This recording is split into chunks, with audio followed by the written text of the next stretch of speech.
other folks from the team.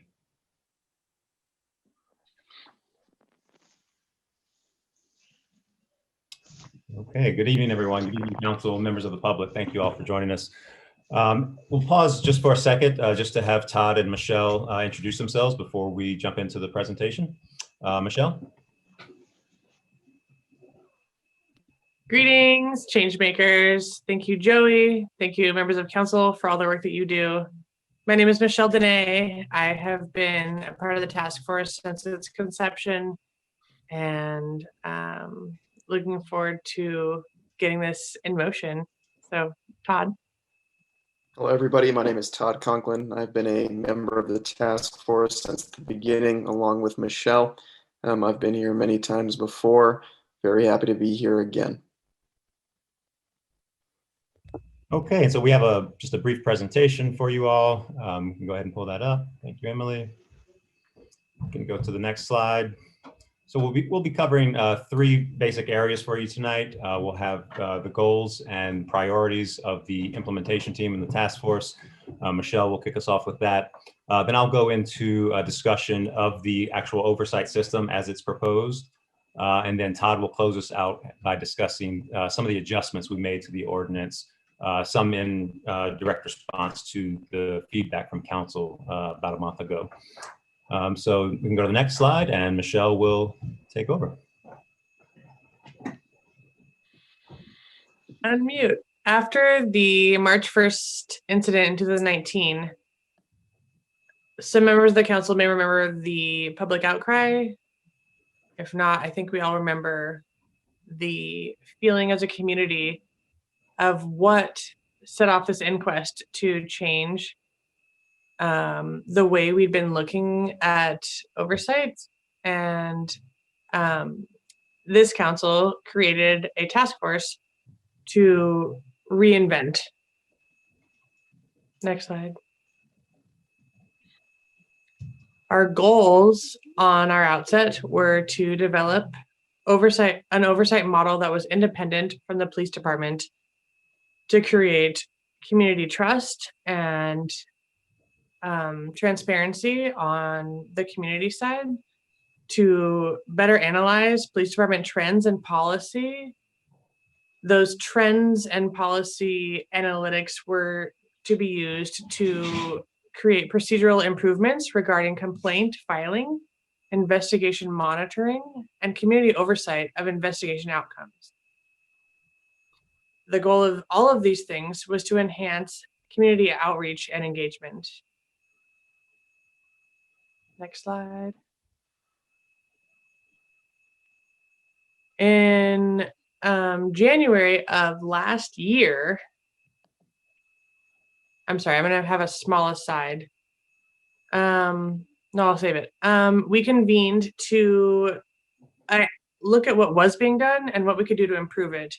So we had 4 areas of focus. We had an independent police monitor, which we decided was the best method to serve this community, as well as a community-based police oversight panel and community investigation of the review process, as well as community engagement mechanism to better bond the police department with the people that they are enlisted to serve. Next slide. So I'm gonna say, here's my aside. That you see a handful of pictures here, but I do want to pause for a moment. I don't want to belabor the process, but I've been thinking about this. It's been 2 years, just shy of 2 years, and bridges have been built to overcome physical obstacles for thousands of years, right? So when bridges are built to overcome social issues, it usually takes a long time. However, this task force, originally composed of 13 community members, built a uniquely tailored method of accountability to this community and building understanding of community perception within the Boulder Police Department. We did this in record time. These community members were volunteers, but not only community members, they met as strangers with the goal of reinvigorating a system that hasn't changed in almost 20 years. Largely, we are people who identify as people of color, Black, Mexican, Asian, and mixed race all working in kind to create a more equitable future. We have professors, students, musicians. We have different gender and ethnic identities, and those with research and personal experience with law enforcement and the trauma associated. This work was done week after week with incredible diligence in the face of regular trauma of headlines of another Black life lost to yet another police shooting. In less than 2 years, we researched, surveyed our community, laughed, cried, and created. No stone was left unturned as we debated and deliberated and bonded to serve the people of this community to the best of our ability. Next slide. What we created was unique to our community as it should be, and we decided that a full-time independent police monitor with a community-based police oversight panel would best serve our community. Our independent police monitor is not inside the police department. They have the ability to review and audit investigations on their own end. Complaints can be received outside of the police department, as well as the ability to monitor and, as well as monitoring and establishing direct relationships with the community. All of the members with voting power on the community panel are community members. There's no police department members, there's no city representation, and they are all, the monitor and the community panel, are able to make policy recommendations to further the growth of this department. Next slide, please. Okay, thank you, Michelle. That's Joey. Yeah, thanks, Michelle. So specifically, what does Ordinance 8430 do? It specifically creates 2 new entities, the Police Oversight Panel and the Office of the Independent Police Monitor. The Oversight Panel, as already indicated by Michelle, their primary responsibility will be to review the completed internal complaint investigations. And by doing that, they will then be in a position to make recommendations on the disposition of those complaint investigations and any discipline if appropriate. They can also, after seeing many cases, they will likely come to focus in on policy and training concerns, and so they can make policy and training recommendations based on what they're seeing in the cases. The other thing that that the Oversight Panel can do is identify issues for the monitor to conduct further analysis on, and then to provide further recommendations. So this really provides an opportunity for this panel to be a part of the process, the disciplinary process, a part of, in some ways, the policymaking process. And so I think that's one of the key features of this ordinance. Secondly, the ordinance creates the Office of the Independent Police Monitor, which will actively and monitor the internal investigations in an ongoing fashion in real time, which includes having access to all of the records for each case and observing the interviews of the subject officers, of the complainants, and of any witnesses. So the monitor will very much have the ability to see the process in the works as it's happening. And then from that, the monitor can make recommendations for additional investigation in individual cases, and can also make discipline and disposition recommendations similarly to the panel. Also, like the panel, the monitor can make policy and training recommendations either independently or as requested through a request by the panel for additional analysis on a particular topic. And then finally, the monitor actually conducts that analysis of department operations and outcomes. And so that's a matter of getting access to data, analyzing the data, looking to see if outcomes are matching values and training. And that's where the recommendations would come from the monitor as well. Next slide, please. And so the process as it will work, if you remember the last time we provided a presentation for you all, had a much more complicated flow chart. I simplified it just to sort of highlight the main features of it. So the monitor will receive all complaints, classify those complaints, as a use of force or poor demeanor, failure to provide service, what have you, and then route those complaints to the professional standards unit. So the monitor will know all the cases that are moving through the department. The professional standards unit of the Boulder Police Department will still conduct the investigations. And then when they're done, when they've completed their investigation, the findings from that investigation will be shared with the oversight panel. They'll have the opportunity to review the case files and then make any recommendations along the lines of discipline or case disposition to the chief. Their recommendations, along with the monitor's recommendations and the BPD command staff recommendations, will go to the chief. So the chief, as the chief makes the final decision. I should say, all of these entities will be operating from the same disciplinary matrix. So that will bring some consistency and predictability to the recommendations that are associated with the individual complaints. Okay, next slide, please. The last thing I wanted to cover with the council members and with the public is what the selection process will look like for the police oversight panel.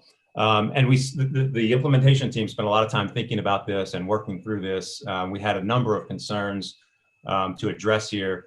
Understandably, members of the council, expressed some interest in having some access to either the interviews or what comes out of the interviews. Understandably as well, the police union, members of the department, the command staff would benefit from being able to see this process play out in public. And so the implementation team decided to just go ahead and make this interview process public. It'll be done online. Anyone will be able to log in and sit and view these interviews. The public won't be able to ask questions, but they'll be able to see the questions being asked and see the answers. That interview process will be done by the current implementation team members, none of whom will be moving on to the police oversight panel. They're all going to continue their work on the implementation team. And then the selection process will pick a new group of folks, and then they will carry the panel forward. But this implementation team will be paired or will be selecting a couple of local nonprofits if this portion of the ordinance is passed unchanged. And the representatives from those nonprofit organizations will sit in on that selection panel. And those nonprofit organizations, there is a requirement that they serve the Boulder community. So these will be folks who are in the service sector and who likely have an up close view of police interactions and encounters on a daily basis. There'll be 9 panel members as proposed. 2 of those will be students. There'll be 3-year terms for the non-students, 1-year term for the students. And then finally, once the individuals are selected by the selection committee, those names will go to council for approval, and there'll be a public comment period for the public to weigh in on those nominees. Okay, and we'll go to the next slide, and Todd will close us out here on some key adjustments. Thank you, Joey. So I will quickly go through some key adjustments that we have made to the ordinance in our last few meetings since we last presented to council. So number 1, we removed the investigative role of the monitor. Now, to add some context to that, in past meetings, we as a task force had deliberated regarding whether or not we wanted the monitor to be actively involved in police investigations when there is a complaint filed against an officer, whether or not we wanted the monitor to be actively involved in that investigation, giving direction.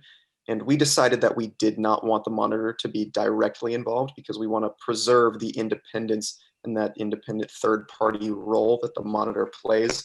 That brings a lot of value to that position, and that we want to preserve the integrity of that.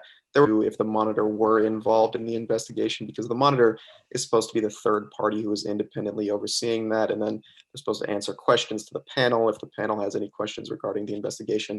And having the monitor directly involved in that investigation would kind of compromise that third party independent position that we prize in the monitor. So we removed the direct investigative role for the monitor.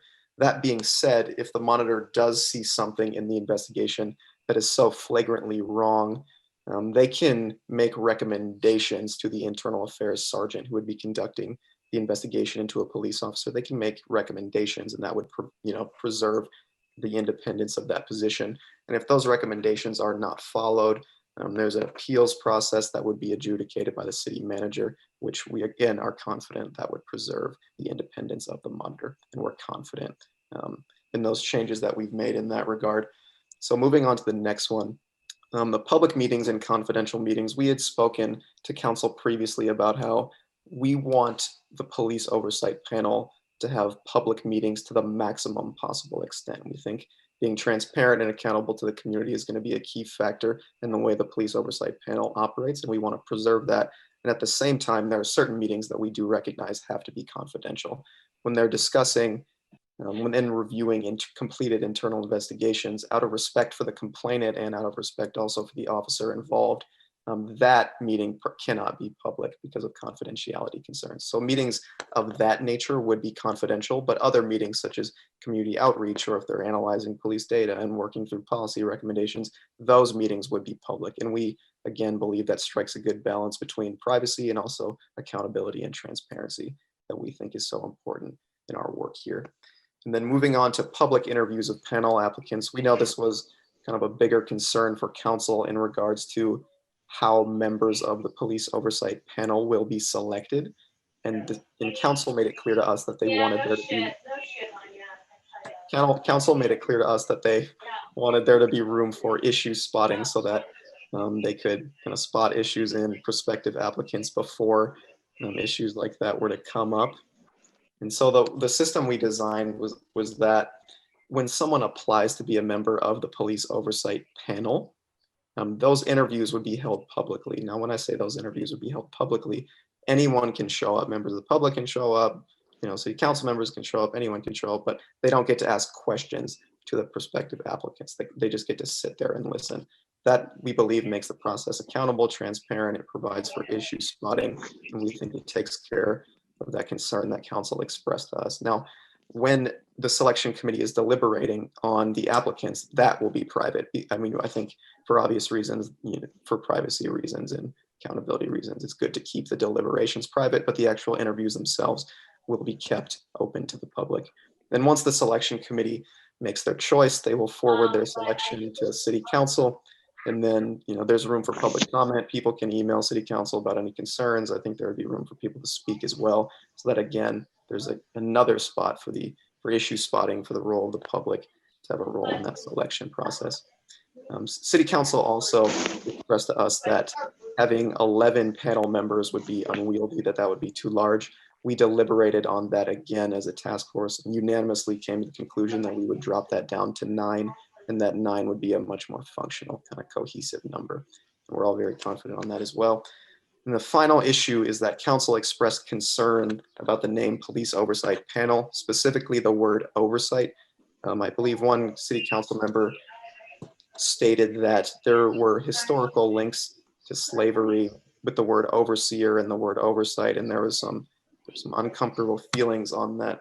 We as a task force deliberated on that as well, and we disagreed with that, and we would like to keep the name Police Oversight Panel as the name for that panel, not board, because the word oversight is the industry standard term. That is the professional term for the work that panel would be doing here.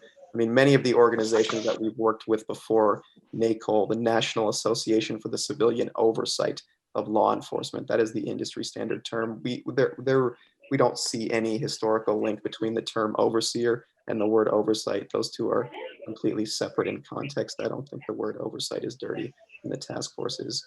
We are united in our feelings on that. So those are the key adjustments that we have made to the police oversight ordinance. If council has any questions, we'd be very happy to answer. And I'll hand it back to Joey.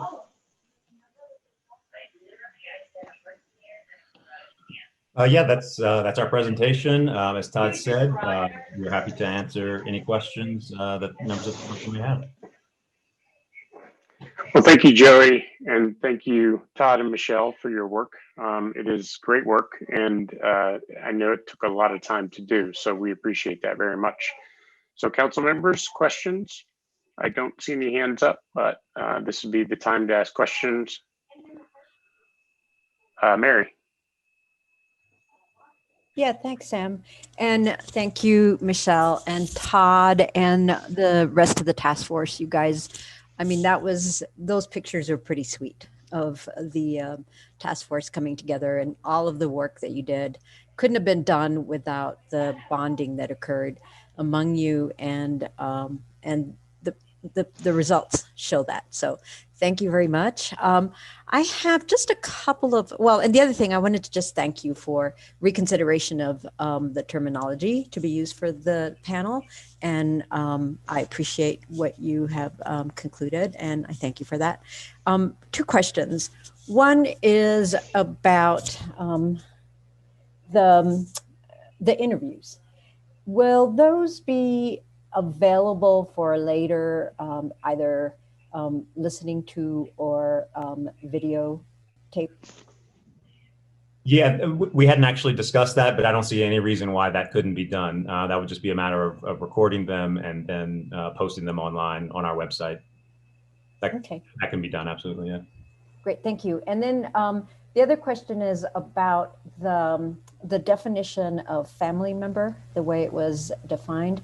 I'm just wondering if that definition would cover a person who might have power of attorney over somebody's affairs. That might be a question for Tom or Louise. Yeah, I see Louise just came in. Yeah, well, we just took the definition that is contained in the city's ethics code for family member. So I would believe someone with power of attorney would probably, we would probably consider that to be a conflict. But we took the literal terms from the existing ethics ordinance. So if a person has power of attorney over a person's affairs, they would fall within the definition of family member, or they could function as a family member. Yeah, that would be the intent.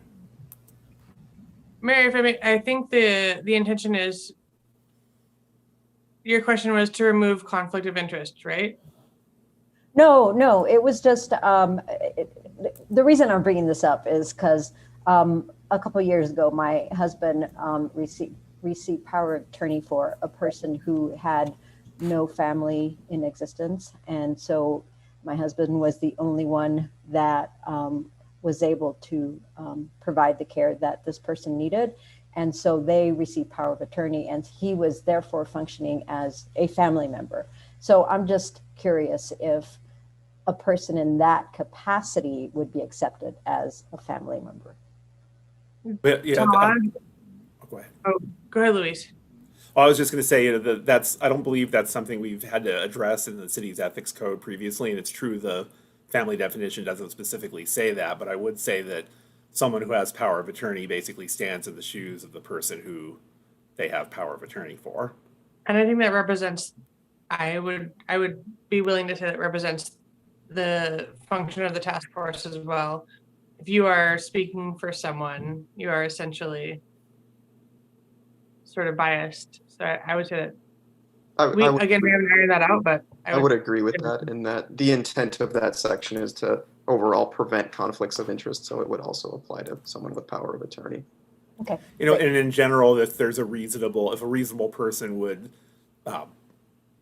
believe that it's a conflict, there's it's not limited to just family members. If a person's impartiality can reasonably be questioned. Okay. Well, thank you. And then that's all I had. Thank you. Thank you, Mary. Rachel?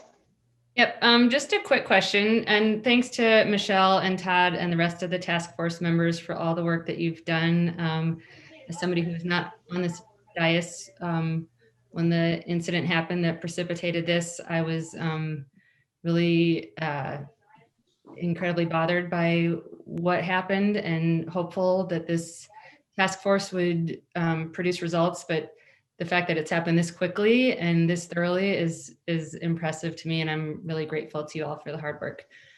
So the only question I have, and I'm assuming that you would have told us if the answer is yes or anything, because you all have been crystal clear and focused and direct, but wanted to invite you to weigh in on, is there anything that you're still dissatisfied with in this ordinance, or anything that is a red flag to you, or that is, I guess, bothers you? I didn't spot any issues, so I just wanted to again invite your feedback on something that your hands were tied on, or that you would like to see done better, or that you think we still need to focus on in the future. So anything like that you would share? I think that in our last meeting as a task force, we all had a sense of finality, and we all felt very confident in that we had reached our conclusion in the work with the ordinance. So I think we feel confident here, and that there are no outstanding issues. Awesome, thanks. Michelle or Joey? I thought that was a question just for the implementation team members, but no, I'm satisfied with it. I think we're in a good place. I think we have all the elements that the city of Boulder needs. You know, the one big question is whether you want to have the investigative role up for the monitor, and we discussed that. The implementation team, you know, looked at that from every angle and ultimately decided that they thought it was best to keep the monitor separate from that. So, to be able to do the reviewing of the cases after they've been investigated. So, no, I think we have everything we need. We're looking forward to getting it in place. Same, thanks. Great. And I see that Michelle looks like she has dropped off and she was frozen up before that. So if Michelle gets back on, maybe she can answer your question as well, Rachel. But I think we have a technical difficulty. I think with no more questions, I also want to say thank you to our police staff who were involved with this as well, the chief, as well as a few of her commanders. So thank you to you guys as well. Mary, I see your hand up again. I'm ready to Or is make that a motion. leftover? No, I'm ready to make a motion when we're ready. So I think we have a public we're hearing, not ready right? yet. We have a public yeah, hearing. that's right. Yeah, we have a public hearing coming up next. So if there are no more questions, then I think we're ready to go to the public hearing. We Can I have say one 3 more people. thing, Mayor Weaver? Who? Yes, you can go for it. I just wanted to thank all of the city staff that had worked with us, Amy Kane, Pam Davis, and everyone else, Luis, Toro. We wouldn't have gotten here without them, and they've been as much as part of this process as the implementation team community members. And so we're very grateful to have had them. And Michelle Very is good. Thank you, Todd. Michelle is back Go ahead. with. Oh, great. Michelle, did you have anything else that you wanted to say in response to Rachel's question? I beg your pardon, Rachel, would you mind repeating the question? At my phone, I was on my phone, and my phone, all the things. So can you repeat the question just so I can be on? Sure. This will be paraphrasing, but basically I just wanted to invite you to let us know if there was anything that you felt was like unfinished business, or that your hands were tied on that you wish had made it into the ordinance, or is anything that you are dissatisfied with. I wanted to invite feedback on just red flags or things that maybe you think we still need to work on in the future or yet tonight. I think my biggest takeaway from this experience is not thinking that there's not more work to be done. There is always going to be more work to be done. We have done something monumental, and this has changed the way the city of Boulder addresses things, or the way the city of Boulder brings people together. And I think that if I were to have a criticism, it would be anything other than a growth mindset is a failure. But in this instance, I think we achieved what we set out to do, and I'm grateful for everyone that was a part of it, and all of you are included in that. So just let's not think that this is we're done. We're not done. We have done something, and we have to keep building and growing, and that's all I have. Thank you. Agreed. Michelle. Okay, so I think we're ready for the public hearing. It looks like we have 3 folks, Mark Gelban, Lynn Siegel, and Marcos Ospina. So if you're ready, Brenda, Mark Gelban. Mark has not rejoined us, so we will start with Lynn. Very good. Lynn? Yeah. The West Senior Center dropped me from a Zoom on prohibition. This is my crime. Poof, no warning. After a half-an-hour conclusion of the presentation preceding question answers. Crimes, I moved with my laptop to get my plug-in cord to reach.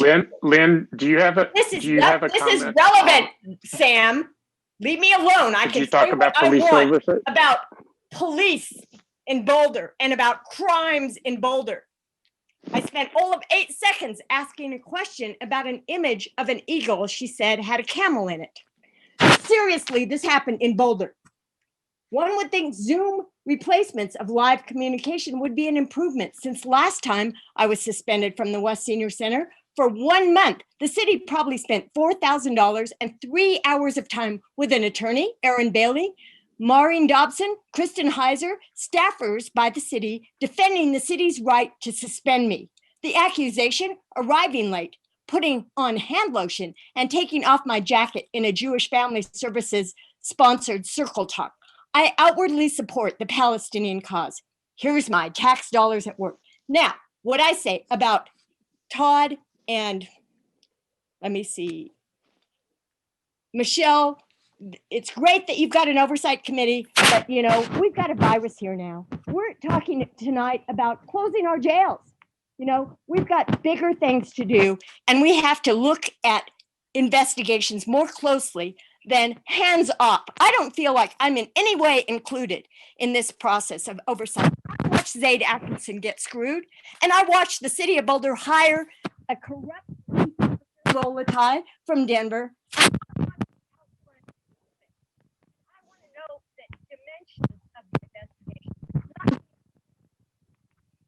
say my recommendations, because my recommendations aren't going to be any good if I don't know what really went on. And this is my understanding of you know, in Boulder is with the West Senior Center for the crimes that I did, God forbid. You know, that's my experience of crime in Boulder. I'm a criminal for putting on hand lotion.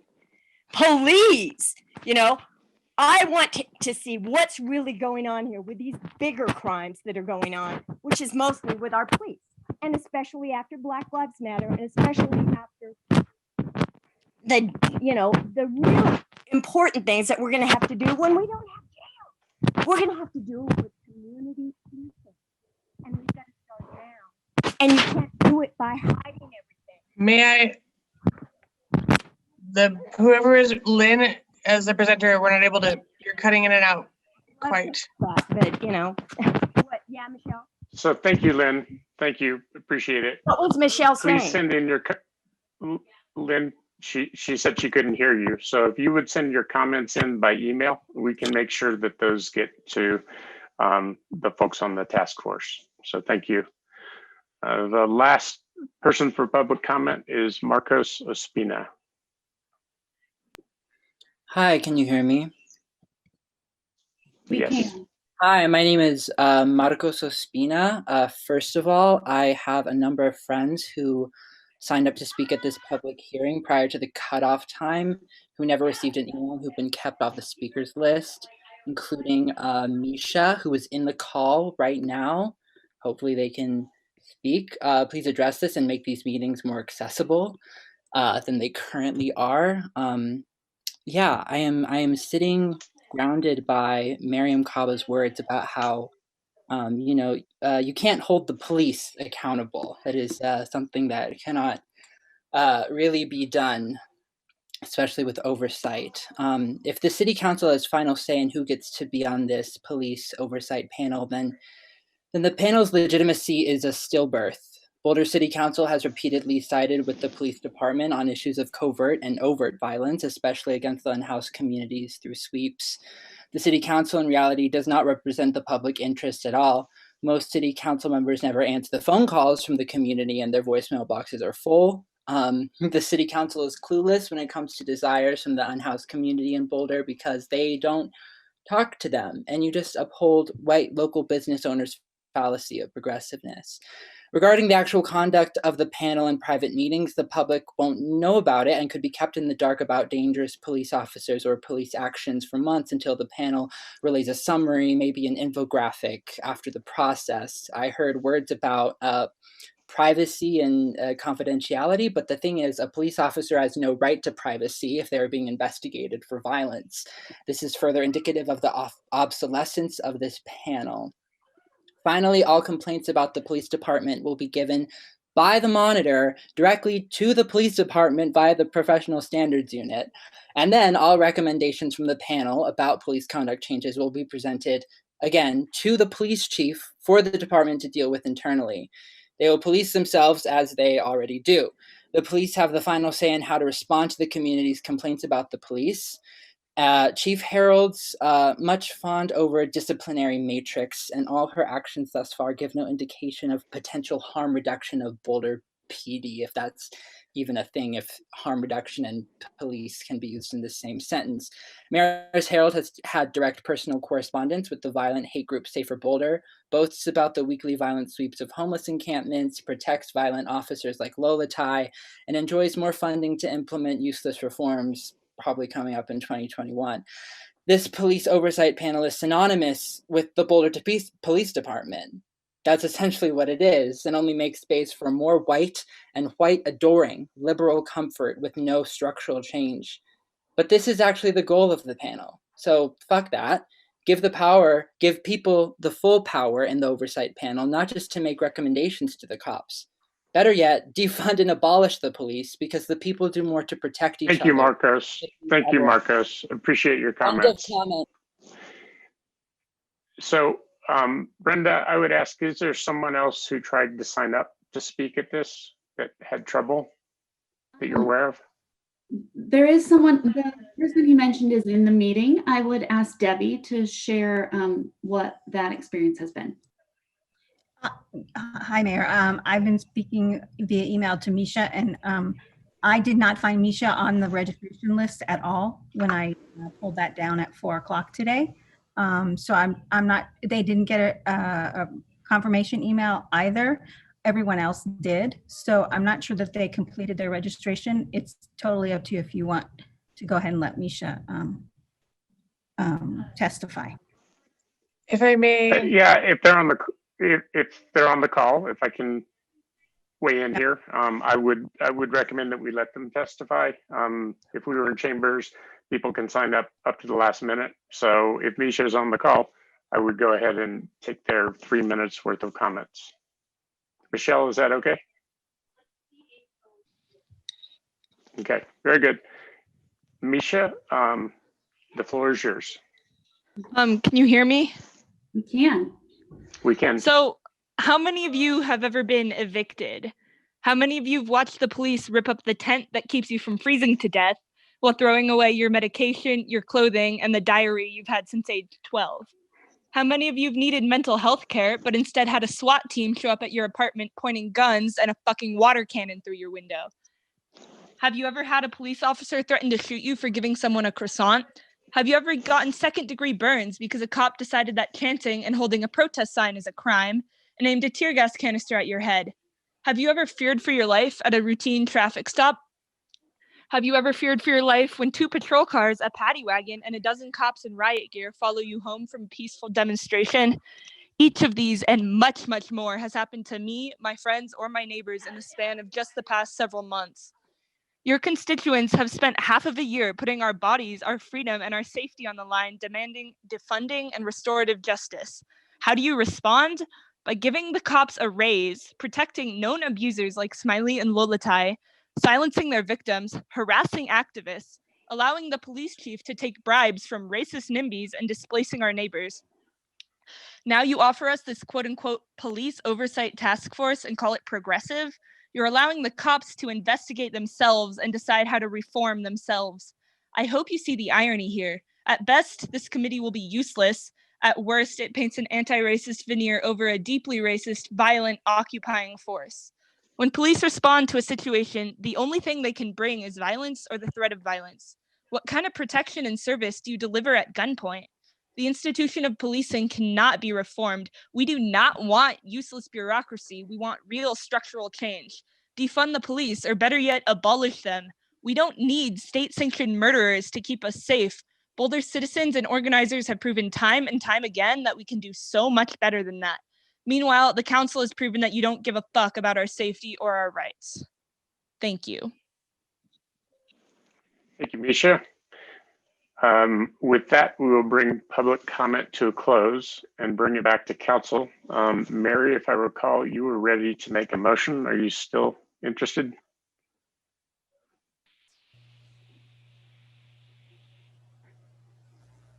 All right. Mary? Yeah, I'm right here. I move. Okay, sorry.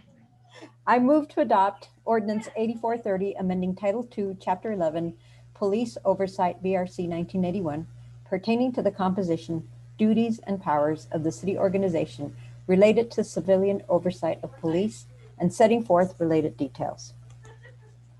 Second. Very good. We have a motion and a second. We have two hands up. So the way we'll do this is normally the person that makes the motion and the second speak to their motion, and then there's discussion. So we'll go with Mary and then Mark and then Aaron and Rachel. Mary? Yeah, once again, I want to thank all the task force members, and I want to just comment to the speakers tonight that this is a wait and see. Let's see how this all goes. And as Michelle mentioned, this is something that we'll be learning and growing with. So I'm looking forward to the implementation. Very good. Mark? I think this is the product of a great deal of thoughtful work. It's a very considered plan. I have high hopes for its effectiveness and for its ability to have a positive impact in this community. And I am happy to support it. Thank you. Very good. Aaron? Well, I just want to start by giving a huge thank you to Michelle and Todd, who've been in front of us so many times and have worked so incredibly hard on this for a very long time and brought a lot of dedication and creativity. And appreciate it so much, along with all the other members of the Oversight Task Force who've, it's for forming something like this, it's been incredibly quick, but it's also been many, many months, right? And a great deal of time and hard work and careful thought. So huge appreciation. And so I think your efforts have produced a really remarkable program that I'm really looking forward to seeing getting implemented here. And I'll just note that the monitor and this oversight committee are independent, right? They're independent of the police department and will function independently as a separate entities. So I think it's a good set of checks and balances. Michelle, you called out exactly how the independence will work. So I think it'll be a new day, and I'm very glad to see it happen. Thank you, Aaron. Rachel? Yep, I echo everything that Aaron just said. I'm really excited for this to get implemented and compliment the task force again on their work. Just wanted to go on the record again that I disagree with City Council weighing in or choosing or having veto power over who is on the committee, because I think that injects politics, but I'm not asking for us to discuss it again, as I know I was in the vast minority. That's all. Thanks. Very good. Anyone else? Seeing no one else, I would call for a vote. We have a motion and a second. So all in favor of the motion, raise your hand so I can see it. Mary, Sam. Oh, it's a roll call. Very good. Even better. Call the roll. Councilmember Wallach, Aye. Weaver, Aye. Yates, Aye. Young, Yes. Brockett, Aye. Friend, Yes. Joseph, Nagel, Hang on. Judy, we couldn't hear you. Is that a thumbs up? Thumbs up. Okay, good. Nagel, Aye. Sweatlick. Yes. Passes unanimously. Awesome. Well, congratulations to everyone for the results of your very hard work, and thank you. Thank you, Council. Oh. Much appreciated. Mayor, may I? Who's it, Michelle? Sure. Yeah, I beg your pardon. I just want to assure the members of the community that this was not something that was held lightly by any member of this task force. And we really did and do represent this community, and will continue to represent this community and continue to grow with you.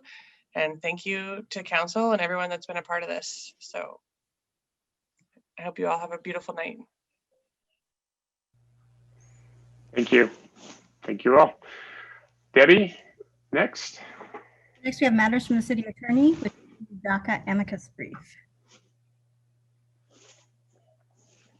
Thank you. I'll be very brief. The city has been asked to participate in an amicus brief that is being filed in the Southern District of Texas. The state of Texas has challenged DACA. The city had previously participated in an amicus brief before the Supreme Court in an effort to uphold DACA. This is the opposite side of the same coin. Carl's interpretation of the council's policy agenda would suggest that we'd be allowed to do this, but since we had time, I have to accept by Friday. I thought I'd ask or just confirm that you're okay with the city participating in this amicus brief. Very good. Thank you, Tom. Is there anyone who has any questions or anyone who would object to the city being part of an amicus brief defending DACA? I do not see any hands. So Tom, I would say that's unanimous support for going ahead with the amicus brief. Thank you. Okay, Debbie. So under matters from the mayor and members of council, our first item is the city manager search update.